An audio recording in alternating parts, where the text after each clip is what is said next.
বিসমিল্লাহির রহমানির রহিম। আমি এখন আছি কাপ্তান বাজার খন্দকার টাওয়ার। এই টাওয়ারে এখানে উদ্যোক্তা পত্রিকার 4 বছর পূর্তি উপলক্ষে এখানে নারী উদ্যোক্তাদের যে একটা মিলন মেলা, সেই মিলন মেলা থেকে আপনাদের আমি এই আপার কথা শোনাবো। এই আপা কি কি পণ্য নিয়ে কাজ করে এবং তার পেজের নাম কি এবং কি সমস্যা আছে বা কি সমস্যা নাই, এগুলো আমি খুঁটিনাটি এই আপার কাছ থেকে শুনবো। আসসালামু আলাইকুম। ওয়ালাইকুম আসসালাম। আপনি পেজের নাম সহকারে আপনি ঠিকানাটা বলবেন। আমি সুমনা আক্তার। আমার পেজের নাম হচ্ছে সুমনা স্কুল। আমি মিরপুর রূপনগর থেকে এসেছি।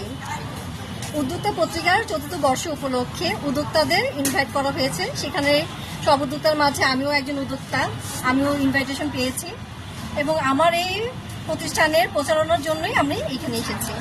আর আপনি আপনার সাধারণত কি কি পণ্য নিয়ে কাজ করেন সেটা একটু তুলে ধরুন। আমার মেন হচ্ছে কেক নিয়ে আমি কাজ করি। তাছাড়া কেকের পাশাপাশি আমি সব ধরনের খাবারই সেল করে থাকি, বিরিয়ানি টিরিয়ানি সব কিছু। কতদিন যাবত কাজ করছেন এই অনলাইন? আমি 5 বছর যাবত কাজ করছি। আর যে কেক আর হোমমেড নিয়ে যে কাজ করেন, এগুলো আপনি কোনটা সবচেয়ে মার্কেটে আলোচিত হয়েছে বা মার্কেটে প্রচুর চলে? আমার সবচেয়ে বেশি প্রচুর চলে হচ্ছে কেক। কেক। জি। আর এই দীর্ঘ চলার পথে আপনি কি কোনো প্রতিবন্ধকতা ফেস করেছে? হ্যাঁ, প্রথম আমার প্রতিবন্ধকতা ছিল, যেমন সবাই আমাকে জানতো না, চিনতো না। আমাকে দেখা গেছে সেল করতে গেলে একটু বিপাকেই পড়েছি। তা আস্তে আস্তে যেমন ধরো সব জায়গায় যাওয়া স্টার্ট করলাম। এই যে বিভিন্ন আজকে যেমন এখানে আজকে আসলাম, এখানে বিভিন্ন উদ্যোক্তাদের সাথে দেখা সাক্ষাৎ হলো, পরিচিতি বাড়লো। এই পরিচিতির মাধ্যমেই তো একটা পেজের প্রচারণা বাড়ে, আর এর মাধ্যমেই কিন্তু সেলটা বাড়ে। আসলে কি উদ্যোক্তা এটা হচ্ছে এমন একটা জিনিস, এটা যদি উদ্দেশ্য থাকে বা ধৈর্য থাকে তাহলে খুব একটা ইনভেস্ট লাগে না। আপনি হলো মেন হচ্ছে লক্ষ্য এবং তার পণ্যের যে একটা প্রচার, একটা প্রসার, সেই জিনিসটাই হচ্ছে মুখ্য। জি, প্রচার অবশ্যই মুখ্য। কারণ আবার যদি প্রচারণাই না থাকে, আমি রান্না করে ভালো রান্না করলেই চলবে না। আপনি প্রচার করতে হবে। হ্যাঁ, প্রচার করতে হবে, জানতে হবে। আর সেই এটা আমাদের অনলাইনটা কিন্তু অনেক বড় প্ল্যাটফর্ম। অনলাইনের মাধ্যমে আমরা পুরো বিশ্বে কিন্তু এটা প্রচার করতে পারছি। আপনি যে এই ব্যবসাটা, এই উদ্যোক্তার সাথে যে জড়িত, আপনি ফ্যামিলির কাছ থেকে কি ধরনের হেল্প পাচ্ছেন? প্রথমে আমি আমার ফ্যামিলি সাপোর্টই পেয়েছি। আমি আমার আত্মীয় স্বজনের কাছ থেকে কিন্তু প্রথম সেলটা শুরু করেছি। তাহলে তো আপনি বোঝা যায় আপনি একজন লাকি মেয়ে। আপনি যেহেতু ফ্যামিলির থেকে খুব প্রচুর একটা সাপোর্ট পেয়েছেন। আর আমাদের সমাজে মেয়েরা সাধারণত এগুলো সাপোর্টটা প্রথম অবস্থায় পেয়ে থাকে না। জি, অবশ্যই। কারণ ফ্যামিলি সব একরকম হয় না, আর ফ্যামিলির মধ্যে কিন্তু হিংসাটা বেশি থাকে। আর কিন্তু আমি এদিক থেকে লাকি।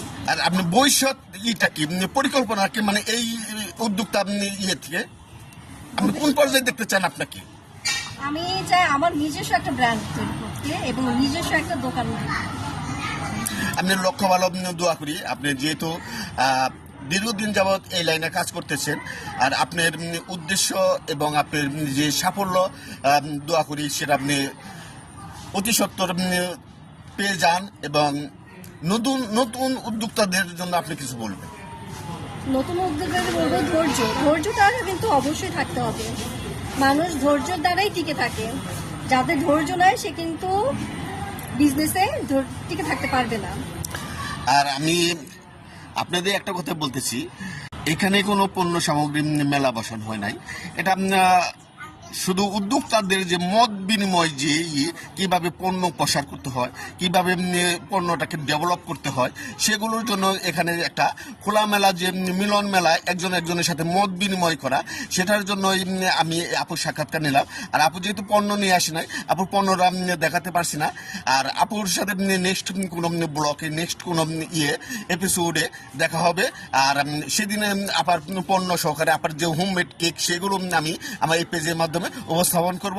আর আপনারা আমার সাথে থাকার জন্য আপনাদের অনেক অনেক শুভেচ্ছা এবং অভিনন্দন জানাচ্ছি, এবং আপাকেও অনেক অনেক শুভেচ্ছা এবং অভিনন্দন জানাচ্ছি।